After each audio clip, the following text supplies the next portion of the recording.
Celebrate this Diwali with Indian Princess. Shop your favorite styles and get induction stove free. Visit your nearest store today. Karur சம்பவம் தொடர்பாக உச்சநீதிமன்றம் CBI விசாரணைக்கு உத்தரவிட்டிருக்கிறது. இது தொடர்பாக தவேக தேர்தல் மேலாண்மை பொதுச் செயலாளரும் திமுக அரசு மீது பல்வேறு குற்றச்சாட்டுகளை முன்வைத்திருக்கிறார். தொடர்ந்து இது பற்றி பேசுவதற்காக அரசியல் விமர்சகர் செந்தில்வேல் நம்மோடு இணைந்திருக்கிறார். திரு செந்தில்வேல் வணக்கம். தற்போது உச்சநீதிமன்ற தீர்ப்பை எப்படி பார்க்குறீங்க? அதே நேரம் ஆதவ் அர்ஜுனா திமுக அரசு மீது பல்வேறு குற்றச்சாட்டுகளை முன் வச்சிருக்காரு. கரூர் சம்பவம் ஒரு சதின்னு அழுத்தமாவே பதிவு செய்யறாரு. உங்களுடைய பார்வை? கரூர் சம்பவம் சதி என்று ஆதவ் அர்ஜுனா இன்றைக்கு ஊடகத்திடம் சொல்லியிருப்பாரு என்று சொன்னால், இந்த வாதத்தை அவர்கள் ஏன் நீதிமன்றத்தில் வைக்கவில்லை அப்படிங்கிற கேள்வி எழுகிறது. நீதிமன்றத்தில் அவர்கள் தரப்பில் வைத்த வாதம் இது விபத்து, இது சதி இல்லை என்ற வாதத்தை வைத்தார்கள்.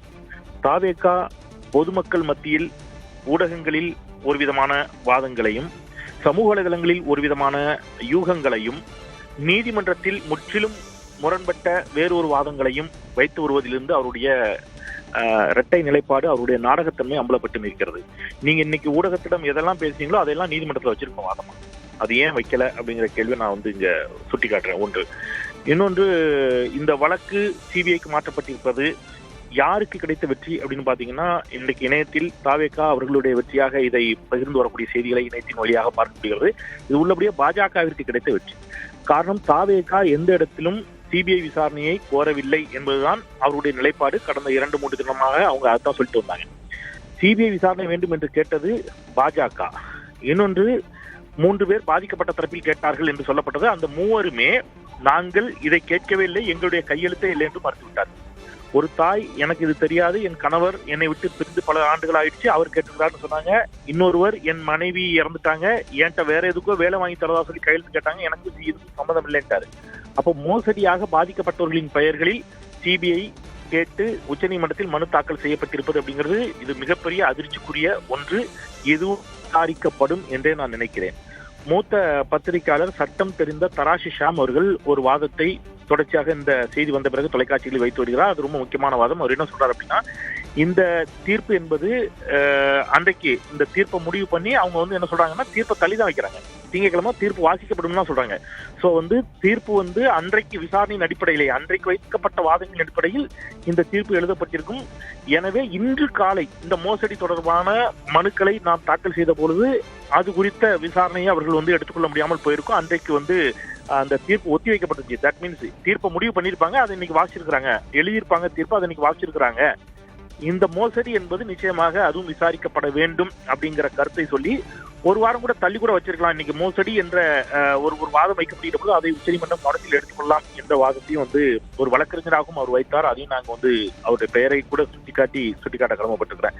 சோ இதுல யார் ஜெயிச்சா யார் தோற்றார் என்பதல்லங்க, 41 உயிர்கள் பலியாகி இருக்கிறது, அதற்கு நீதி வேண்டும்.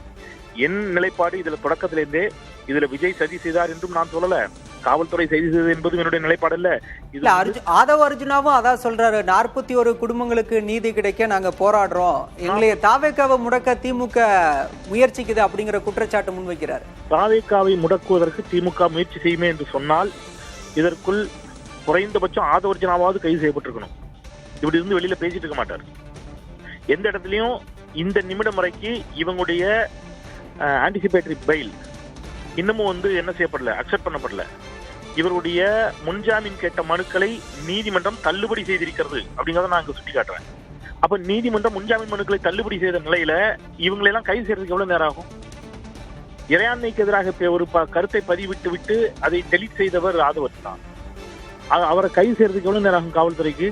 அதனால வெறும் பழிவாங்கும் போக்கு மட்டும்தான் இந்த அரசுக்கு இருக்குமே என்று சொன்னால், மிக விரைவாக வேகமாக ஆதவ் அர்ஜுனா, புசி ஆனந்த், ஏன் தேவைப்பட்டால் விஜய கூட கைது செஞ்சு உள்ள வச்சிருப்பாங்க. ஒரு வாரத்திலேயே 4 நாள்லயே அவங்க பிணையில வெளியில வருவாங்க, அது வேறு. ஆனால் எந்த இடத்திலும் கைது செய்யும் நோக்கமோ பழிவாங்கும் நோக்கமோ அரசுக்கு இல்லை. முதலமைச்சர் மிக தெளிவாக ஒரு வார்த்தை சொன்னார், எந்த அரசியல் கட்சி தலைவரும் தன் தொண்டர்கள் சாவதை விரும்ப மாட்டார்கள், இது விபத்து, இதை குறித்து நம்ம விசாரிப்போம் என்று மிகுந்த மேம்பட்ட மனநிலையில் சொன்ன பிறகும் நீதிமன்றத்தில் ஒரு வாதம், சமூக வலைதளங்களில் ஒரு வாதம், பொதுவெளியில் ஒரு வாதம் என்பதை வைத்து வருகிறது தாவேகா. பாஜகவின் பிடிக்குள் சென்று விட்டது இந்த சிபிஐ விசாரணை மூலமாக. இது உள்ளபடியே பாஜகவிற்கு கிடைத்த வெற்றி. காரணம், இதே ஆதவ் அர்ஜுனா, இதே விஜய் உள்ளிட்டவர்கள் காவல்துறை மரணம் விசாரணையில துறையினர் விசாரித்ததில் மரணமடைந்த அஜித்குமார் வழக்கு தொடர்பாக பேசிய பொழுது விஜய் உதிர்த்த வார்த்தைகள் இது. சிபிஐ என்பது பாஜக RSS ஒரு ஏஜென்ட். என்னுடைய வார்த்தை அல்ல, இது விஜயினுடைய வார்த்தை. நீங்க ஏன் சிபிஐ பின்னாடி போய் ஒளிஞ்சுக்கிறீங்க, சிபிஐ பின்னாடி போய் ஒளிஞ்சுக்கிறீங்க அப்படின்னாலே உங்களுக்கு பாஜகவுக்கு ரகசிய உறவு என்று திமுகவை நோக்கி அன்றைக்கு சொன்னார். இன்றைக்கு அந்த வாதம் அப்படியே விஜய்க்கு பொருந்துகிறது. இவர்கள் முற்றிலுமாக பாஜக RSS பிடிக்குள் சென்று விட்டார்கள் என்பதற்கான சான்று இது. நன்றி திரு செந்தில்வேல், உங்கள் பார்வைக்கு. Celebrate this Diwali with Indian Princess. Shop your favorite styles and get induction stove free. Visit your nearest store today.